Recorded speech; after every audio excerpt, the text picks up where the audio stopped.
নির্দোষ একজন ব্যারিস্টার বিনা কারণে নিরপরাধ ব্যক্তি জেলখানায় রয়েছেন। দর্শক বন্ধুরা, আপনারা ভাবছেন যে আসলে আপনারা ভালো আছেন, কিন্তু আপনাদের জানা নেই যে আপনারও বিপদ যে কোনো সময় হতে পারে। যেমন ব্যারিস্টার সুমনকে কোনো দোষ ছাড়াই আসলে তাকে জেলে রাখা হয়েছে। মিথ্যে একটি মামলা দেওয়া হয়েছে এবং সে আওয়ামী লীগের তেমন কোনো লোক নয়। কেননা সে যখন যুবলীগে ছিলেন সেই যুবলীগ থেকেও তাকে আওয়ামী লীগের বিরুদ্ধে কথা বলার কারণে তাকে বের করে দেওয়া হয়েছে। তাই আমরা বলবো যে আসলে ব্যারিস্টার সুমনের কোনো দোষ নাই। নিরপরাধ ব্যারিস্টার সুমনকে নির্দ্বিধায় নিঃশর্তে মুক্তি দেওয়া হোক।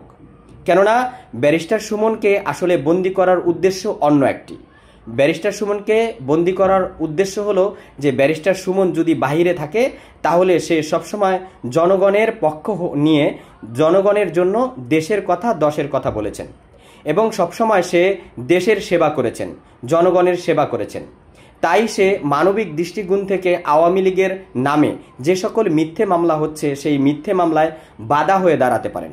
এমন চিন্তা ভাবনা থেকে, এমন ধারণা থেকে ব্যারিস্টার সুমনকে বিনা অপরাধে জেলে রেখেছেন এই অন্তর্বর্তীকালীন সরকার। যে সরকার আসলে অনেক দাবি দাওয়া আমাদের পূরণ করবে বলেই আজকে ক্ষমতার মস্তনে বসেছেন, কিন্তু সে আসলে আমাদের কোনো রকমের আশা আকাঙ্ক্ষা পূরণ করেনি। দর্শক বন্ধুরা, এখন পর্যন্ত যদি আপনাদের বুঝতে দেরি হয় এবং বুঝতে না পারেন তাহলে পস্তাতে হবে এক সময় আপনাদেরকে। দেখুন, ব্যারিস্টার সুমন যেভাবে জেলে আছে বিনা কারণে বিনা দোষে, আপনিও এক সময় জেলে থাকতে পারেন বিনা দোষে বিনা কারণে। তখন হয়তো আপনি বুঝতে পারবেন যে এ সরকারকে সাপোর্ট করার কি আপনার পরিণতি হয়েছে।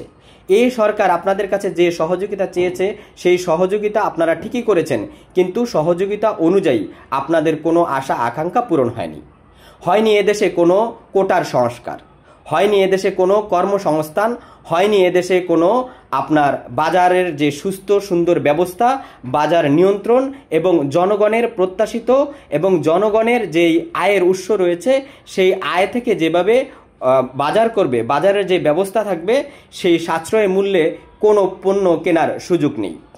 এবং এদেশে আইনশৃঙ্খলা বাহিনীর একদম বেহাল দশা। কোনো সুষ্ঠু সুন্দরভাবে আইনশৃঙ্খলা বাহিনী দায়িত্ব পালন করছেন না। আইনশৃঙ্খলা বাহিনী নীরব ভূমিকা পালন করছে, তাদের সামনেই ঘটছে আসলে অনেক অঘটন, কিন্তু সেগুলোর কোনো সংস্কার হয়নি।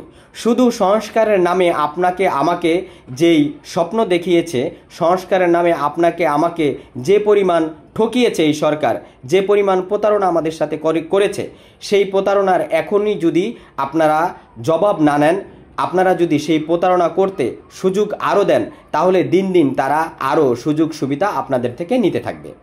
আর এই সুযোগ সুবিধার মাধ্যমে সে দিন দিন সংস্কারের নামে তার পকেট সংস্কার করে বিভিন্ন দলকে বিভিন্নভাবে ভাগ বাটোয়ারা করে দেশের অংশ দিয়ে ক্ষমতায় টিকে থাকার চেষ্টা করছেন। দেখেন না, শুধু নির্বাচনের নামে মূলা ঝুলিয়ে এখন সবগুলো দলকে হাতের মুঠোয় রেখেছেন। যদি আওয়ামী লীগ সরকার ফ্যাসিবাদ এবং স্বৈরাচার হয় তাহলে এরা তার চেয়ে অনেক গুণ, প্রায় 100 গুণের সমান স্বৈরাচারী অলরেডি করেছেন, কিন্তু ভবিষ্যতে আরও অনেক স্বৈরাচারী করবেন। যেমন একটি জায়গায় আপনারা দেখেন যে ব্যারিস্টার সুমনকে যেভাবে নির্দোষ ব্যক্তিকে আটকে রেখেছেন এবং জেলে রেখেছেন, তেমনিতে নিরীহ নির্দোষ মানুষকে আসলে আটকে রেখে তারা জেল জুলুম চালাচ্ছেন এবং আওয়ামী লীগকে অংশগ্রহণ করতে দিতে চাচ্ছেন না এবং অন্যান্য অনেক রাজনৈতিক দলকে অংশগ্রহণ করতে দিতে চাচ্ছেন না নির্বাচনে। এতে কি হচ্ছে, দেখা যাচ্ছে যে চারোদিক থেকে সে আসলে যেই স্বৈরাচারী আচরণ সেটি করছেন। আমরা এই স্বৈরাচারী আচরণ থেকে এবং দেশের জনগণের ভাগ্যকে পরিবর্তনের জন্য আমাদের অতি শীঘ্রই দ্রুত সময়ের ভিতরে তাদেরকে গণধোলাই দিয়ে দেশ থেকে বিতাড়িত না করলে আপনারা এই খেসারত সারা জীবন দিবেন। দেশের চারো কোনায় এখন পচন ধরেছে, আপনারা বুঝতে দেরি করলেও আমরা বুঝতে দেরি করিনি। এবং এখনই যদি আপনারা সঠিক সিদ্ধান্ত না নেন তাহলে আপনাদের সারা জীবন পস্তাতে হবে এবং এই দেশের যে দুর্দশা রয়েছে এই দুর্দশা থেকে আমরা কেউ রেহাই পাব না। দর্শক বন্ধুরা, আজকের মতো এই পর্যন্ত। ব্যারিস্টার সুমনকে মুক্তির দাবিতে আজকের এই ভিডিও বার্তা। সকলে ভিডিওটি শেয়ার করে পাশে থাকুন।